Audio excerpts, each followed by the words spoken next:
Do you know the female version of a monk? Today, we're going to explore the fascinating world of English language, where words have their male and female counterparts.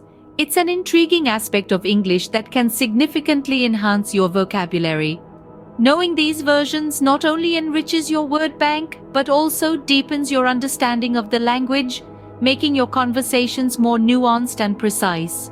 So, if you're ready to enrich your vocabulary, let's begin our journey.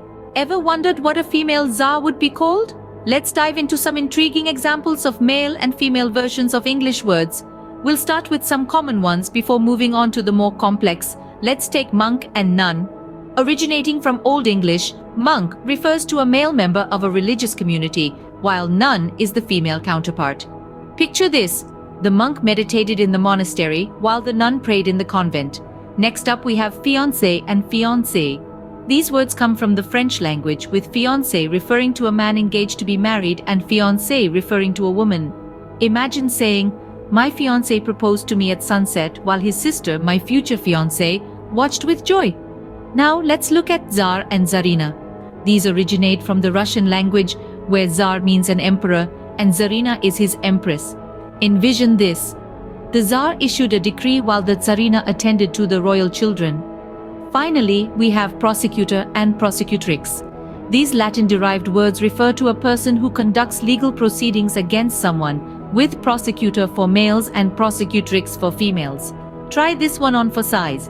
The prosecutor presented his case while the prosecutrix awaited her turn. See how learning these versions can add a touch of sophistication to your language? Let's take a quick recap of what we've learned today. We discovered that English language has specific terms to denote the male and female versions of a role or profession. We learned that a male engaged to be married is called a fiancé, while his female counterpart is known as fiancée. We were introduced to the religious terms monk and nun for men and women respectively.